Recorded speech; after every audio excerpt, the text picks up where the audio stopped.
The shocking and untold tale of Queen Victoria's nurse who turned serial killer. Nurse Mary Ann committed a horrifying act, slaughtering 6 children, including her own son, William, while previously having been entrusted with the care of Queen Victoria's sons.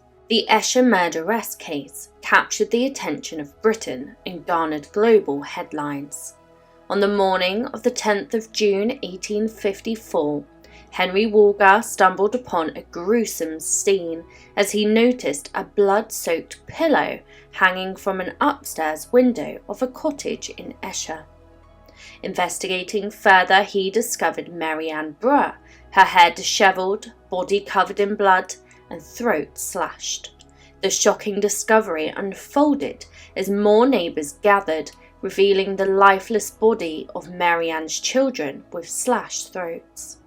The horror intensified when it was revealed that Mary Ann, who had miraculously survived her self-inflicted throat slashing, confessed to systematically killing her own children with a razor blade. The Esher Murderess, once entrusted with the care of the Prince of Wales, had committed unspeakable acts. Unlike infamous Victorian murderers like Mary Ann Cotton or Amelia Dyer, Mary Ann Brough, the royal wet nurse turned serial killer, has faded from historical accounts. Despite being the most notorious killer of her time, there are no biographies or TV series dedicated to her chilling story. Mary Ann's dark journey began as a royal wet nurse in 1841, summoned by Queen Victoria herself during childbirth. The Queen, unwilling to breastfeed, handed over her baby Bertie, the Prince of Wales, to Mary Ann's care, unknowingly placing the future heir in the hands of a twisted murderer. Victoria, much like many affluent women in the 1840s, harboured an intense aversion to breastfeeding.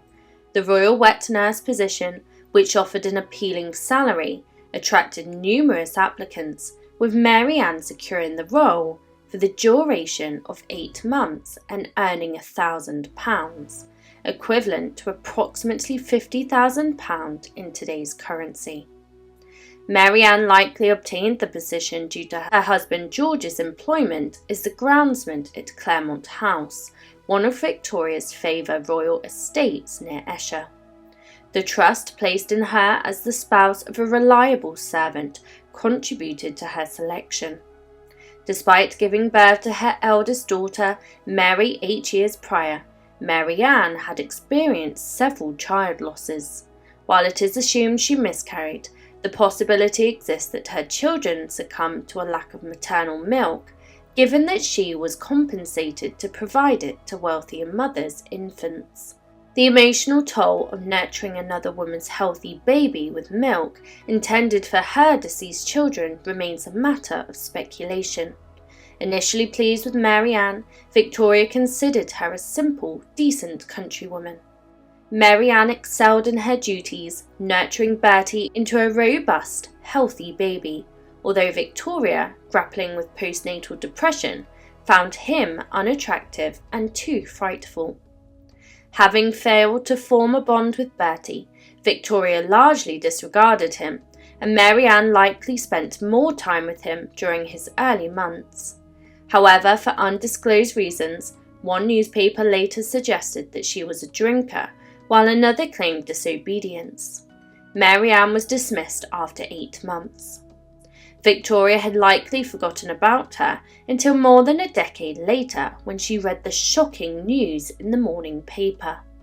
In her diary entry on the 13th of June, Victoria expressed her horror at the tragedy that unfolded in Esher, where Mrs. Brough, Bertie's former wet nurse, had murdered her 6 children. Victoria described Mary Ann as a depraved woman, ill-tempered and stupid demeanour during her time in their house. Following her dismissal, Mary Ann settled in a cottage in West Esher with George. She became a loving and attentive mother to her 5 subsequent children. However, after the birth of her 7th child, George, in September 1852, Mary Ann experienced what appeared to be a stroke. a surgeon who provided court testimony, noted paralysis on her left side, slurred speech, facial distortion, and symptoms of a disordered brain, including severe headaches, a disorientated sensation in her head, and frequent nosebleeds, despite medical intervention. The tragic sequence of events began when George, Mary Ann's husband and described as a hard-working, sober man, started suspecting his wife of infidelity. Hiring an amateur detective to trail her, he obtained evidence suggesting that she travelled to London for an illicit rendezvous with a married man. Convinced of her unfaithfulness, George abruptly left Mary Ann on Tuesday the 6th of June, 1854, with intentions of seeking custody of their children. The blow devastated Mary Ann, and George planned to present her with a legal agreement for her to sign on that Saturday. Adding to her distress, the children contracted measles, a potentially fatal disease. Mary Ann, deprived of sleep, nursed them through several restless nights. On Wednesday, she sought relief from headache from Mr. Izzard, but he declined, citing the familiarity of her symptoms and advising her not to overexert herself. By Friday, June the 9th, tormented by intense head pain, Mary Ann returned to seek medication from Mr. Izzard, who was unavailable. In despair, she returned home to her ailing children, collapsing into a chair to rest. At 9 p.m, Georgie, still recovering from measles, called for her to come to bed, followed by cries from her other children persisting until midnight. Unable to sleep, overwhelmed by exhaustion, and fearing the loss of her children, Mary Ann succumbed to a breaking point. In a later statement to Superintendent Middlecombe, she recounted a moment of derangement. "There was something like a cloud over my eyes. I thought I would go down, get a knife, and cut my throat. Hindered by darkness, she found her husband's razor in his room. Yielding it in an irrational compulsion, she proceeded to slit her children's throat, one by one."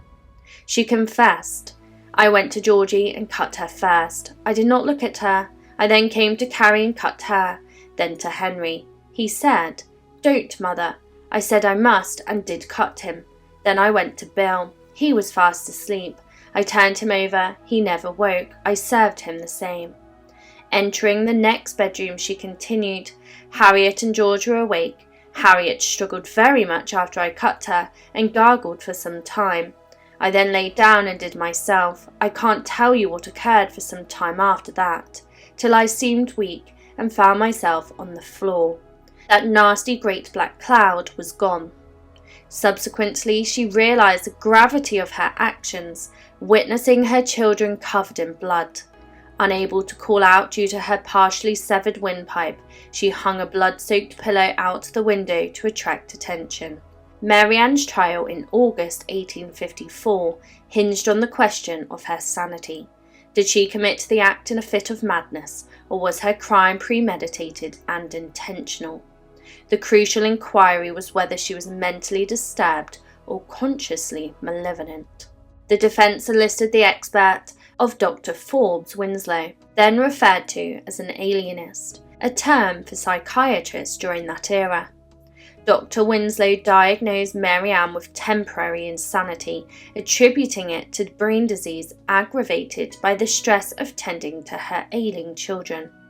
He contended that these factors had driven an otherwise rational and loving mother to commit this heinous act. In contrast, the prosecution argued that the crimes were premeditated. A will, discovered mere hours before the murders, indicated Mary Ann's intention to bequeath her jewellery and valuable items, including a silver teapot and 2 brooches from Queen Victoria and the Queen of the Belgians, to her eldest daughter, Mary. The motive, as revealed during her custody, seemed rooted in jealousy and revenge, fearing separation from her children due to an impending agreement. The prosecution also presented evidence of Mary Ann's alleged adultery to paint her as immoral and depraved.